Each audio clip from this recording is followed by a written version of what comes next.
le promoteur de la maison Maranatha. Il est en face de moi. Bienvenue, papa. Il a toujours beaucoup de choses à nous dire. Donc, aujourd'hui, il veut nous dire, nous exprimer sa reconnaissance à Dieu. Commence. Bonsoir, papa. Merci, ma fille. Papa, tu es le promoteur de l'œuvre Maranatha. Est-ce que tu peux nous dire ce qui t'a inspiré une telle œuvre? Oui. Papa, tu peux t'asseoir. Hein? En 1982, j'étais à Tchang comme inspecteur et ma mère était décédée. Mon père vivait seul et je devais souvent me rendre au village pour rendre visite à mon père. Je suis arrivé un jour, là où il vivait, c'était un taudis. Et moi-même, j'avais fait un peu de briques pour me fabriquer une chambre pour que quand j'arrive au village, je dors là-bas. Mais en lisant Apocalypse, le livre de l'Apocalypse, chapitre 22, le verset 2, c'était la nuit. Et j'ai lu ça, que l'image, la perspective d'un arbre de vie qui donne du fruit en chaque saison, pendant 12 mois. Et cet arbre de vie, j'ai réfléchi que cet arbre de vie fait allusion à la nouvelle alliance de grâce. Amen. Et j'ai demandé de m'utiliser pour faire naître une œuvre qui durerait. Amen. Par rapport à ce monde naturel. Oui. Dans la perspective de la résurrection. Et j'ai dit, si le prêtre et le pasteur marchaient ensemble, ils pourraient ainsi déjà être pour les populations des sources de bénédiction. L'œuvre Maranatha est née de l'idée que quand j'ai lu Apocalypse, où Jésus dit « Je viens bientôt », j'ai compris aussi que quand le Seigneur arrive, lui qui est le prince de la paix, il vient, il apporte la paix, il met fin aux misères sociales. Amen.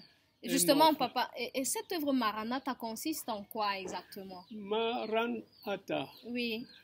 Signifie notre maître arrive. D'accord. Jésus a d'abord dit dans Apocalypse, voici je viens bientôt. Et moi je crois que quand celui qui dit je viens bientôt, c'est notre Rédempteur, c'est notre grand frère, puisqu'il dit que Dieu il vient bientôt pour nous rassembler dans sa fonction de Seigneur de l'univers. En une seule famille. D'accord. C'est ça qui m'a poussé à faire une invitation.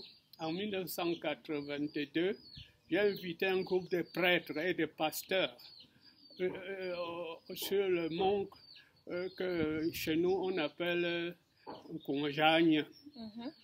On a fait une rencontre, il y avait au moins 5 prêtres et même le vicaire de l'évêque de Bafoussam et le pasteur, je peux le citer, mais ça ne sert à rien. Je sais qu'il y a un document que j'ai écrit pour dire que les pasteurs, les prêtres, s'ils tombaient d'accord, ils pouvaient donc apporter cette lumière, ils pouvaient... Oui, mais sans les prêtres, sans les pasteurs. Oui, ce que tu as fait, c'était quoi exactement? Vraiment, Jusqu'ici, quelles sont tes réalisations par rapport à cette œuvre Maranatha? Concrètement, ça se manifeste comment? D'abord, la recherche des plantes médicinales. D'accord. Je me suis dirigé vers les plantes médicinales et mon intention était que si les prêtres et les pasteurs s'intéressaient aux herbes qui guérissent, ils apporteraient la santé physique à leurs brebis à bon marché. Parce qu'il suffisait qu'ensemble, dans un esprit de solidarité, que le pasteur du village, le prêtre, ils écoutent aussi les autres voix qui apportent la santé, car tous nous sommes des créatures de Dieu. Alors c'est ainsi donc ça m'a beaucoup ébloui. J'ai été pour la première fois frappé du fait que chaque herbe porte un nom scientifique. Vraiment. Les herbes qui guérissent. Et quand je suis arrivé à Paris, on est en train avec le professeur Philippe Capi, comme il savait que j'avais de la passion pour les herbes, il m'a fait entrer dans une librairie pour acheter le premier livre de santé naturelle, mon herbier de santé. Mon herbier de santé, écrit par un Européen, le professeur, c'est quoi, c'est Mességuet, docteur Mességuet. Alors c'est là que j'ai trouvé qu'on peut guérir avec les barbes de maïs, avec le chou, avec l'ail, avec toutes les plantes tropicales. Et ça m'a étonné que j'arrive en France de voir que les herbes que nous... Et c'était en quelle année ça? En 1983. 1983, j'étais parti à Amsterdam pour une... Et l'œuvre Maranatha, tu l'avais déjà mis sur pied? Non. Non, pendant que je parlais oralement, au fur et à mesure que je parlais, j'ai vu aussi des Camerounais qui s'intéressaient à ces choses. Et par la suite, j'ai seulement parlé, partagé oralement. Et de temps en temps, n'est-ce pas, j'ai rencontré des prêtres. Même l'évêque de Bafoussam m'avait donné une sœur dans ce domaine. On a cheminé un peu. Et à ce moment, cette maison-ci était encore au niveau, dans son état embryonnaire. J'ai même rassemblé de temps en temps des amis dans un de ces lieux pour qu'on partage ces choses. Les catholiques, l'évêque de Bafoussam m'avait bien accueilli et puis il a dit que si j'étais prêtre, il m'aurait avancé, il m'aurait élevé.